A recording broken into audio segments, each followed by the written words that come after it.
c'est vrai que donc, maintenant qu'on sort de la crise Covid dans les effets directs de la maladie, arrivent les effets indirects, comme vous le dites. Et on le voit que les effets indirects sont liés surtout au manque d'accès aux soins depuis 2 ans pour toute une série de malades, que ce soit des malades atteints de cancer ou les maladies cardiovasculaires.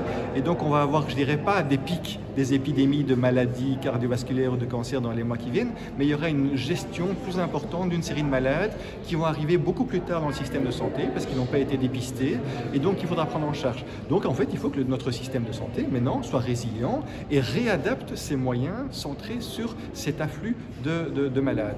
En Belgique, il y a 2 grands groupes de maladies pour lesquels on est malade et on meurt. Ce sont les maladies cardiovasculaires et ce sont les cancers. On sait très bien que c'est là qu'il y aura les conséquences, je dirais, dans les mois et les années qui viennent suite à la crise de la Covid-19. Eh ben, donc il faut être capable de réinvestir dans ces services de prise en charge et aussi bien sûr relancer les campagnes de dépistage. Et là, je pense que c'est de la responsabilité des pouvoirs publics. Et puis en amont, il faut bien sûr réinvestir dans la prévention pour éviter bien sûr d'entrer dans la maladie chronique, que ce soit le cancer, la maladie cardiovasculaire ou les comorbidités qui amènent aux formes graves de la Covid-19. Et ça, c'est aussi de la responsabilité des pouvoirs locaux, en tout cas de la communauté, de mettre en place des stratégies plus de promotion de la santé. On peut imaginer, et on en a dans les consultations, qu'effectivement c'est un trauma. Maintenant, toutes les autres personnes qui ont, de façon secondaire, vu d'autres personnes, ou toutes les personnes qui ont beaucoup ressassé toutes les informations qu'ils ont eues. On vient de dire justement dans le débat que peut-être les médias ont maintenu un climat de peur. Peut-être que pour un certain nombre de personnes, effectivement, à la longue, c'est devenu quelque chose de traumatique de parler de cette maladie-là. Donc je resterai prudente sur le terme. Par contre, je crois qu'il y a un avant et un après. Donc il y a peu de personnes qui peuvent dire que ça n'aura rien fait du tout, qui n'ont pas du tout eu de séquelles, ni physiques, ni sociales, ni culturelles, ni financières, ni psychologiques par rapport à... Et donc comme il y a un avant et un après, ça peut être aussi le fait que c'est peut-être pas traumatique, mais en tout cas ça a été des difficultés vraiment très sérieuses pour beaucoup de personnes. La Belgique dispose probablement 2 fois plus de lits de soins intensifs que la Hollande par million d'habitants.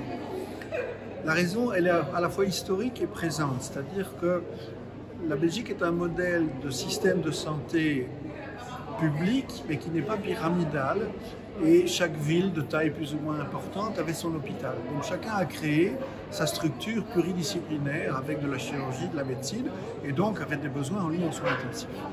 Et ces lits de soins intensifs ont servi à la fois pour des problèmes aigus qui justifient des prises en charge de soutien d'organes, que ce soit la ventilation, que ce soit la dialyse combinée à des soucis de ventilation mécanique, mais aussi de la surveillance de malades dits lourds, qui n'ont peut-être pas besoin d'un respirateur, qui n'ont peut-être pas besoin de dialyse, mais qui ont besoin d'une surveillance. Or, nous n'avons pas dans nos hôpitaux belges d'unités dites intermédiaires, c'est-à-dire qu'il y a un personnel en nombre plus important qui peut assurer une surveillance importante sans pour autant rentrer dans la technicité, les appareillages sophistiqués, la ventilation, les assistants circulatoires, des choses comme ça. Et donc, hors période pandémie, nous avons quantité de lits qui sont utilisés à la fois pour des malades qui le justifient de par leur sévérité, mais aussi des lits qui sont utilisés pour des malades qui ont besoin d'une haute surveillance, qui pourraient se faire dans des structures dites intermédiaires avec plus de personnel infirmier, ce que nous n'avons pas dans nos hôpitaux belges, ce qu'on peut trouver en France, ce qu'on peut trouver en Hollande, et puis surtout parce qu'avant de rentrer à l'hôpital, il y a aussi moins d'activités de la première ligne et de soins à domicile. Et si on prend l'exemple de la Covid, par exemple, il y a beaucoup de zones et d'endroits qui ont fait du soin à domicile, c'est-à-dire combinant monitoring de saturation, oxygène délivré à domicile, en plus de certains médicaments, et donc ils ne sont pas arrivés à l'hôpital. Et comme ils ne sont pas arrivés à l'hôpital, et qu'ils n'avaient malgré cela des facteurs de risque ou des comorbidités, ils ne sont pas passés de l'hôpital structure normale à des lits de soins intensifs. Donc nous avons un accès qui est facilité. Et d'ailleurs, quand on regarde bien, certainement au moins 50% de ces malades n'ont pas été mis sous respirateur alors qu'ils étaient en soins intensifs.